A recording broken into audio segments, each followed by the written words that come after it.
आप उस जजमेंट के बारे में क्या कहेंगे?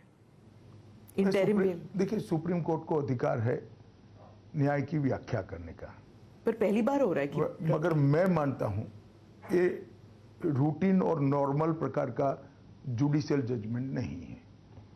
काफी लोग देश में मानते हैं कि स्पेशल ट्रीटमेंट दिया गया है। केजरीवाल जी कह रहे हैं कि आप लोगों ने इतने कैमरा लगाए हुए थे, पीएमओ तक में कैमरा का एक फीड जा रहा था, वो सब देख रहे थे कि ये केजरीवाल जी टूटते हैं कि नहीं, और वो कह रहे हैं कि मैं टूटा नहीं हूं और वो बीजेपी मेरे से इतना कहाँ डरती कैमरा है। लगा है?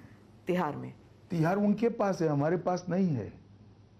ये कंटिन्यूअसली झूठ बोलते हैं।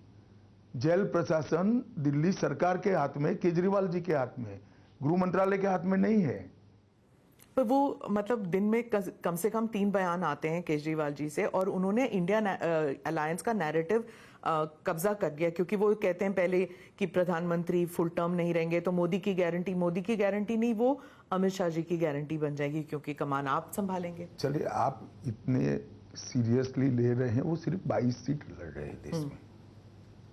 इतना सीरियसली मत लीजिए, सिर्फ 22 सीट लड़ रहे हैं और वो गारंटी दे रहे पूरे देश का मैं बिजली का बिल माफ कर दूंगा। अरे भैया, तुम 22 ही सीट लड़ रहे, तेरी सरकार कहां से बनेगी?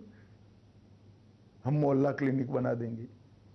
और मैं कई बार स्पष्ट कर चुका हूं, फिर से स्पष्ट करना चाहता हूं, 29 तक मोदी जी ही रहेंगे।